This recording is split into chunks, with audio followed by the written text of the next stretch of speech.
friends. I'm your host, Erin Port, and welcome to the Simple Purposeful Living podcast. Life can be overwhelming and busy, so once a week, I invite you to join me, and together we will make simple tweaks to uncomplicate the hard parts of our life so we can spend more time doing what we love.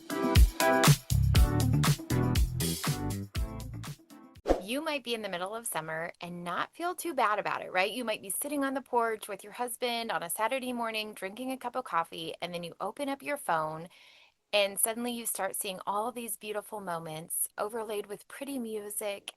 And it's so easy to romanticize everyone else's life at the expense of your own nice moment. I know I've done it, right? Like I have been in the middle of my own moment. I see something online and I suddenly think, their life must be so much better than mine.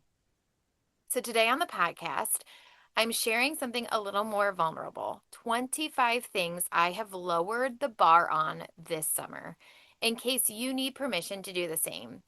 We can do lots of things, but we can't do everything. And your list might look different than mine, and that's completely okay. Some of you might even judge me for a few things on my list, and that's okay too. But what I hope this episode provides is for you to have permission to lower the bar too. Sometimes we just need to take a look and say, what's actually enough for today? So I'm going to share 25 things I've lowered the bar on. I'm going to share a few questions I want you to ask yourself at the end of today. And then I also want you to try this exercise, this tiny little tweak exercise at the end of the episode. All right? Ideally, in a perfect world, I would do more of some of these things, but we had a flood. I work from home. I've got 4 kids to run around, and it's summer. So these are the 25 things I've lowered the bar on. Number 1, breakfast is fend for yourself. Again, this feels very vulnerable. Like if somebody wants an egg, I'll make them an egg. But otherwise, the kids really do just make their own breakfast. My kids are 9, 11, 14, almost 15, and 16, almost 17. So I feel the most guilty about the 9-year-old, but he's perfectly content to find something for himself for breakfast. We have lots of breakfast options. We have yogurt. We have muffin cups. We have, different kinds of meats, frozen pancakes and waffles. The kids, this morning, they made bagels and cream cheese, and I kind of sometimes have to remind myself that these are good life skills for them to have, and they have the options, and they're fed, and they're perfectly content. It's me that's having a hard time lowering the bar, but that is a place I lowered the bar. Number 2, I have a stack of paper plates so that I don't have to run the dishwasher twice a day, or if I'm really tired, like today, I'll probably be using them for dinner, because sometimes life just calls for paper plates, and we just need the permission to use them. Number 3, kids are making the same lunches on repeat. I have these high aspirations of the kids making lunches and assigning them a different lunch each week. And it worked for the first couple of weeks, but we kind of ran out of options that they could make on their own. And I thought to myself, what is the purpose of this? And it's to take lunch off my plate. So, yes, they're just making similar things on repeat this summer, but they're still in charge and it's working just fine. We don't have to have a large variety of foods. The same lunches on repeat, they're perfectly content. Again, it's like I've put this pressure on myself of like, what will the internet say or what will people say? Who cares? They eat the same 3 weeks worth of meals at lunch at school. They don't care. So there you go. Number 4, most of our vegetables come from the raw veggie box. I buy 4 different types of veggies, and most of the veggies we eat raw out of the veggie box, and we call it a good day, right? Like I'm not always making a variety of veggies on the stovetop. That's just what we do. And it works for us. Number 5, sometimes we run out of fruit before the end of the week and food, and I have to run to the store. Even though I pride myself on meal planning and buying food, in the summertime, we're constantly flexing, and I gave myself permission, like even though I teach meal planning, to run to the store multiple times if I need to get food. Or sometimes I give myself permission to not eat fruit for a couple of days. It's okay. We're all okay. See, I told you, you might be judging me, and it's okay. Number 6, our house is working hard. A dirty house, a messy house doesn't mean that I'm doing anything wrong, right? Like a simplified home doesn't mean no mess. It means it's easier to clean the mess up. And I think that I just have to give myself permission to lower the bar to allow a messy home and to know, I will share later, that it will get picked up at the end of the day. Okay, our house is working hard and allowing it to be messy during the day. Our kids are doing fun things. They're creating and using their imagination. It's okay. for our house to be a mess. And if somebody comes over, it's okay. Again, we have lots of contractors in and out. It's all going to be fine. Short season. Number 7, boredom is allowed. I don't have to entertain my kids all day, every day. And because I work from home and we've had lots of unforeseen circumstances, they're spending a lot of time entertaining themselves. And just this morning, I was freaking out about that. I was having a moment like, oh, this is the worst summer for my kids. My daughter came in and was like, hey, I made up this game and dad printed the directions for me at work. Touche, Erin. Touche. Boredom is just, I always say creativity is just on the other side of boredom. And sometimes I just have to let my kids be bored, and that's okay. I'm lowering the bar. They can figure it out. They find things and ways to entertain themselves in ways that I would not have been able to even plan for them. That goes along with number 8. It's okay to stay home. Outings occasionally instead of daily adventures. When my kids were little and I didn't have a full-time job, we would leave the house and it was part of our daily event. And now we don't go at places every single day. And that's okay. They're still having a great summer hanging out at home. Many of these things that I've lowered the bar on are like personal hangups. It's not like my kids are like, we never leave the house. They don't say that. So it's just, it's funny what we start to like build it up in our mind, and really it's like we just have to lower the bar. Number 9, we don't do summer reading programs, and I don't do any summer enrichment for my kids. This is the one I knew some of you would guffaw, and I'm nervous to say, but my kids, I let them have fun in the summer. Of course, there's lots of real world opportunities where they're learning about math and science. And I mean, they're watching Mark Rober. I mean, basically, he's giving them a full science curriculum, but that's neither here nor there. But we don't do the summer reading program. We don't do anything school enrichment. We just let them. And I've let that go. I've lowered the bar there. Number 10, messy crafts. Right now, I've got some really messy crafts on my counter. Have at it. Again, it goes back to like when they're bored, they come up with messy crafts. They're entertained, they're having fun. Again, I know it will all get cleaned up. They're just being kids. Number 11, increase screen time if it helps everyone survive. Today, I had a full day of contractors I was not anticipating. I'm recording this podcast at 4 o'clock in the afternoon, which is not my ideal. I wrote the podcast episode while I was in the hairstylist chair getting my hair done. And when I got home, I was like, I got to go record this. You guys hang out and you guys can have some screen time, right? Like some days you're just like, this is what we're doing to survive. Number 12, family TV nights. I used to always love playing games or doing something. And sometimes at the end of the day, just watching TV as a family is good enough and it's fun. We've been watching AGT as a family and we have been enjoying it, and it's been meaningful and worthwhile. So lowering the bar when it comes to family entertainment. Number 13, quiet hour where everyone does their own thing. Again, just sending them off to their own spaces. Sometimes it's a lot of togetherness. Everybody gets a little snippy with each other. We all just need to be like, hey, we're all going to go to our own spaces. We'll see each other in an hour. Number 14, I didn't sign my kids up for every camp. Actually, people would be like, hey, did you hear about this? Yep, I didn't sign up. I actually don't think I signed up Quincy for one. Solon has high school stuff that he's doing. Vera has high school dance stuff she's doing. And then both of the girls have like 1 week of competitive dance intensives. Other than that, I didn't sign them up for anything extra. And it might inhibit them a little bit, but honestly, it's okay. We just said no this summer. So no extra camps for us. Number 15, I don't feel like we have to leave the house every single day. Goes along with 8 that we don't have to have an adventure all the time, just to be home. It's fine. The kids are fine being home. Number 16, work is done when it's done, even if it means changing up my day. Ideally, I work in the morning, I have set blocks, and that's just not how it is. I can still get my work done in pockets of time. It's not ideal, but I'm lowering the bar and still getting the work done. And that's a good thing, right? We're still moving forward, even if it's not ideal. Just when can you get the work done? And that's good enough. Number 17, what's the least that I need to do today for work? It's the opposite. Last week on the podcast, we talked about my achieving self for the Enneagram, right? Like I'm always looking like, how can I do the best? What can I do? What more can I do? And this summer, I've literally flipped the script and said, what is the least I need to do? And I write 3 things down that I want to get done. And sometimes, like today, I'm still working on number two at 4 o'clock in the afternoon. So it's a good thing that I only write three things on my calendar some days. And then also, I'm trusting that what needs to get done will get done, right? And let the rest of it go. That just sometimes we just have to lower the bar and say what must get done, and then say in another season that will get done. Number 18, Scott can tuck in the kids to bed.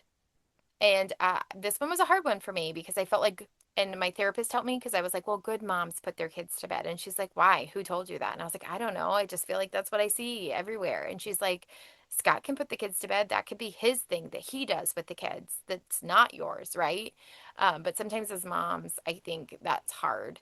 And that goes along with another one that I have written down, which is I don't have to be part of every one of my kids' memories. That was hard. I had to confront that this summer too, when my kids go on sibling lunches or they maybe are in the backyard swimming by themselves and I'm working. Like I want to be part of every kid's memory. I want to be part of every moment, but that's not always possible. And it doesn't make me a bad mom.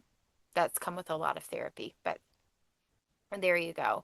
Okay, so number 20, running errands can count as an activity. Going to the grocery store, getting shoes, spending time with your kids one on one, like those things count. It doesn't always have to be something really exciting like mini golf or a big adventure. Running errands can be fun for kids too. You can make anything fun. You can let them be DJ in the front seat, but just running errands can count as an activity, and that's important.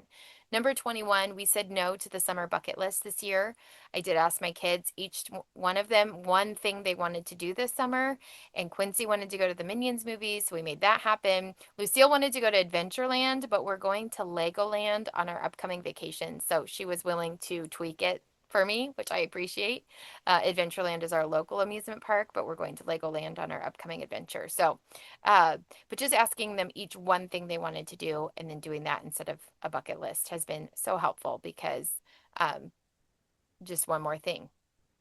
Okay, number 22. If I don't post it, it didn't count is a lie. I don't have to post everything on the internet. It's okay if we do things and nobody knows about it, right? Like just lower the bar. Not everybody has to see everything that we do, and it's still meaningful and counts to the people that matter most. Sometimes it's kind of actually liberating to have memories tucked into your heart that nobody knows about that are just sacred to you and your family. So that has been really a great one. Number, let's see, number 24. I don't get dressed every day. Now, normally during the school year, I go work out, I get dressed. That's just part of my routine. But right now in the summertime, sometimes I'm in my workout clothes from the time I work out in the morning, go on my walk till I put on my pajamas at night. And honestly, it works in the season. I don't have to get dressed every day, and that's okay. I'm lowering the bar. And then 25, kids do their own laundry. They're pretty much all of them. I taught them how to do laundry this summer, and they're pretty much solely responsible. I have to give them reminders and answer questions, but I am not doing their laundry. And that has been so helpful at like lowering the bar and giving them that. And just as a reminder, like even your younger kids can help. Like maybe they're not doing their own laundry, but they're putting their own laundry away. And even if it's not folded, it's in a drawer and we can't see it. Sometimes we just have to give ourselves the grace to lower the bar and know that nobody else is doing it perfectly. I'll give you one more. We let our cleaning ladies go this summer for a variety of reasons, partly the basement, partly other things. And I only I'm only washing the shower like barely once a month, right? Like I'm not that's not happening. I was letting them do it once a month and I'm barely getting it done myself. So there's that.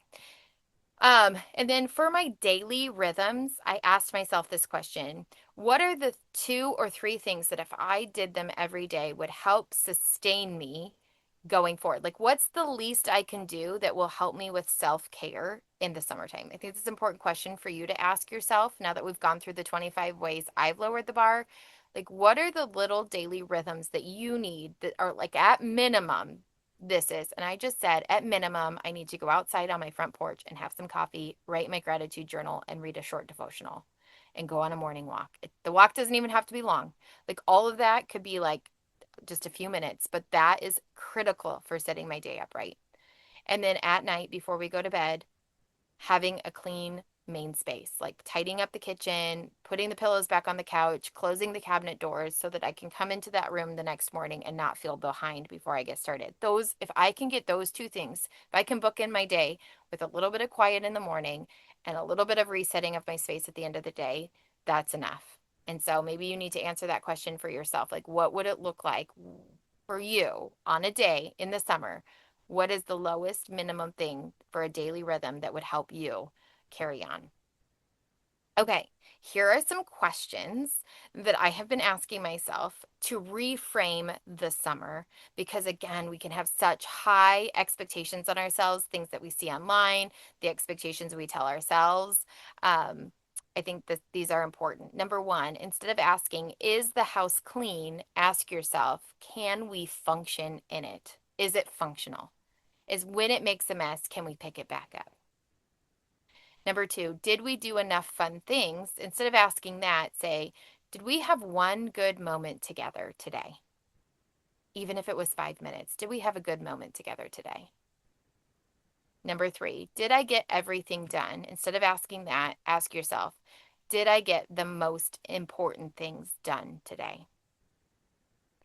And that's where my three minimum, this is what I need to get, the three minimum things for work done. That is very helpful for me. And then the two daily rhythms, the quiet time and walk in the morning and the clean reset space at the end of the day. And then number four, are the kids occupied every minute? Instead of asking yourself that question, ask yourself, are they safe, fed, and mostly content? And if you answer yes to the four latter questions, you're doing fine, mama. You can function in your house. You had a good moment today together. You got the important things done, and your kids are safe, fed, and mostly content. And that's how we lower the bar this summer. Okay, the last exercise I want you to try before we close out this episode is the summer minimum standard. Similar to what I did, I want you to list out 2 to 3 things that matter to you on a daily basis and help reduce friction. So for me, I told you it was like quiet time and AM walk and resetting the space. That was for me personally. Now I did it for my family. So here's mine. Everyone gets outside for a bit. We share one enjoyable moment together, whether that's sitting at the dinner table, playing winner at dinner, swimming, reading, watching a show together. One enjoyable family moment together each day. And then we eat 3 meals. Everyone eats 3 meals. Those are the things. Everyone eats 3 meals. Everyone gets outside for a bit. And we share one enjoyable family moment. If that happens every single day, that's great. Anything beyond that is a bonus. And framing summer this way can make working from home, being a mom in the summer, feel much less like I'm constantly falling behind and more like I'm choosing what actually matters. We set impossibly high standards for ourselves. And so I hope today, this podcast, the 25 things I'm lowering the bar on, the questions I'm asking myself, the summer minimum standard, like what is the minimum that you can do in a day and it would still feel like you had a good day.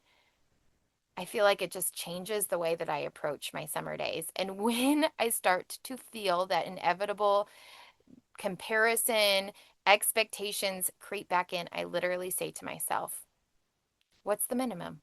Lower the bar. Did my kids eat today? Are they relatively content? Are they safe? Are they fed? And did we have one good moment together today? And the thing that makes all the difference for me in making sure that my mindset stays this way is our gratitude journal. Every morning, as part of my morning routine, I write in my gratitude journal, and it takes a minute to reflect on the past 24 hours and remind me of those good moments. And it reminds me that good is happening in the middle of the chaos of summer. I cannot recommend the gratitude journal and the gratitude practice enough. You can use code podcast to get 10% off your order, and I will pop the gratitude journal link in the show notes below. I hope that this gives you permission to lower the bar today. I'll see you next week, friends. If you liked this episode, it would mean so much if you'd share it with a friend or leave a quick rating and review so others can find our show. Until next time, you can find me at Simple Purposeful Living on Instagram and Facebook.